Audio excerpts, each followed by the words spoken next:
प्रश्नावली 7.2 का दूसरा प्रश्न है बिंदुओं 4, और ऋण 2, ऋण 3 को जोड़ने वाले रेखाखंड को समत्रिभाजित करने वाले बिंदुओं के निर्देशांक ज्ञात करने हैं। तो हमको दो बिंदु दिए गए हैं और एक बिंदु को हमने P मान लिया, एक को हमने मान लिया Q। तो एक 4, और दूसरा ऋण 2, ऋण 3। हमें क्या करना है, उन बिंदुओं के निर्देशांक ज्ञात करने हैं जो इस रेखाखंड को 3 बराबर भागों में, देखो समत्रिभाजित का मतलब है 3 बराबर भागों में बांटना। सम का मतलब है समान, त्रि का मतलब है 3, भाजित विभाजित का मतलब है बांटना। ठीक हो गया।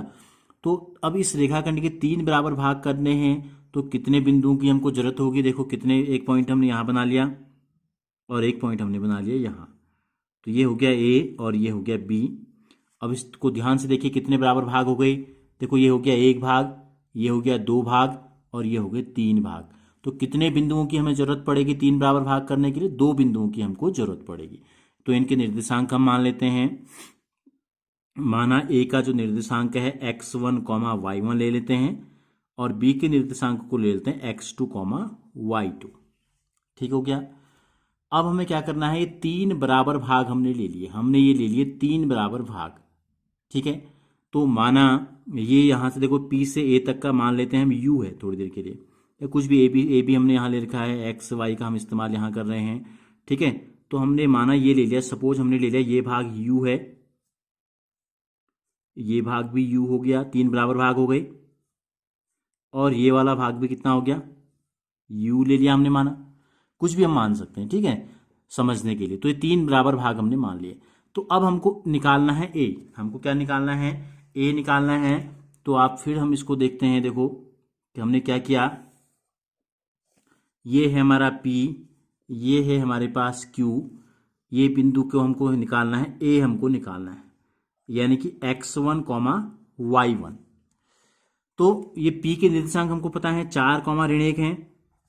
Q के निर्देशांक भी हमको पता है ऋण 2, ऋण 3 है।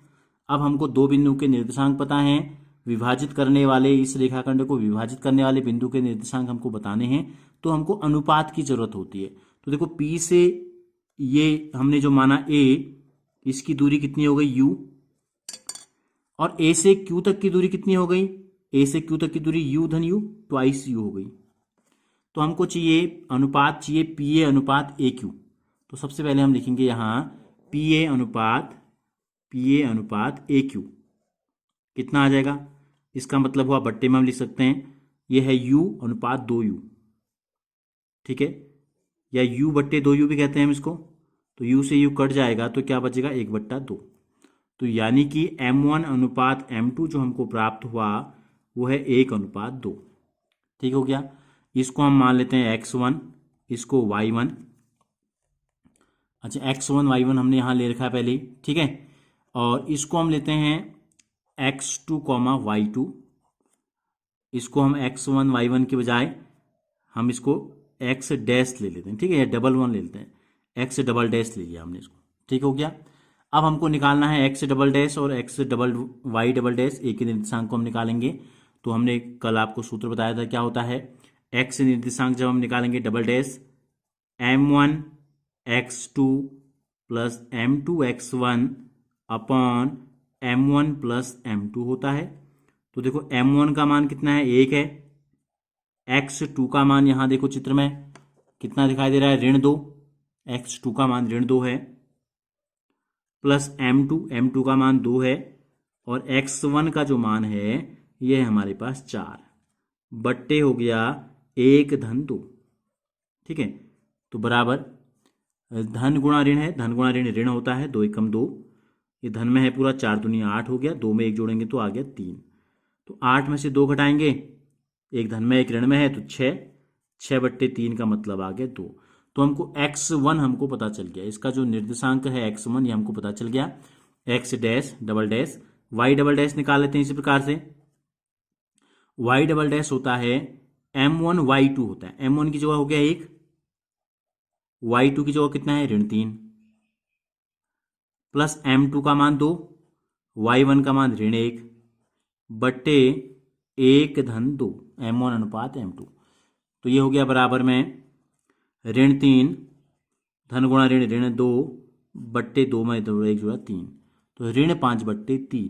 तो बिंदु ए के जो निर्देशांक हमको प्राप्त हुए, एक्स डबल डैश का मान आ गया 2 और वाई डबल डैश का मान आ गया ऋण 5 बट्टे 3। तो एक बिंदु के निर्देशांक हमको पता चल गया। दूसरे बिंदु के निर्देशांक निकालते हैं, x2 और y2। अब अनुपात हमारा क्या हो जाएगा? तो अब हमें बताने हैं बिंदु के b के निर्देशांक हमको बताने हैं। तो देखो P से B तक की जो दूरी हो जाएगी वो हो जाएगी 2u। देखो यहाँ से यहाँ तक u थी, यहाँ से यहाँ तक भी 2u थी, तो ये हो गई 2u और ये हो गई u हमारी। ठीक है, कुछ भी इसका मान हो सकता है। B के निर्देशांक को हमने x2 y2 हमने यहाँ पहले ले चुके हैं, तो हमने इसको x2 डैश और y2 डैश मान लिया। तो पहले तो हम अनुपात निकालते हैं। अनुपात क्या चाहिए हमको? पी बी और बी क्यू का अनुपात चाहिए। तो पी बी बट्टे बी क्यू, ये है 2u और ये है u, तो u से u कट गया, क्या बचा? 2/1, यानी कि 2:1। तो हमको पता चल गया m1 अनुपात m2 जो है, m1 अनुपात m2 का जो मान है ये अब हो गया 2:1। अब हम निकालेंगे x निर्देशांक, यानी कि x2 डैश हमने इसको लिया है। तो सूत्र क्या है? m1 x2 plus m2 x1 बट्टे m1 प्लस m2। तो मान रख देते हैं। m1 का मान हो गया 2, x2 यहाँ देखो कितना है? ऋण 2 है, धन m2 का मान हो गया 1, x1 का मान है 4 बट्टे 1, 2 धन 1 हो गया। ठीक है, तो ये हो गया धन गुणा ऋण ऋण, 2 दूनी 4, 4 एकम 4 बट्टे 3, धन 4 ऋण 4 हो गया 0, 0 के में 3 टुकड़े करेंगे तो क्या रहेगा? 0 ही रहेगा। फिर हमको निकालना है y2 डैश, ये हो जाएगा m1 y2 plus m2 y1 upon m1 plus m2। तो m1 का मान 2 है, y2 का मान यहाँ देखो चित्र में कितना है? ऋण 3 है, प्लस m2 का मान 1 और y1 का मान यहाँ देखो ऋण 1 है, बट्टे हो गया 2 धन 1। तो ये हो गया 2 गुणा ऋण 3 ऋण 6, धन गुणा ऋण ऋण 1 एकम 1 हो जाएगा, 2 में 1 जुड़ा 3, तो ये आ गया ऋण 7/3। तो इस प्रकार बिंदु B के जो निर्देशांक हमको प्राप्त हुए ये आ गए, x2 डैश का मान आ गया 0 और ऋण 7/3।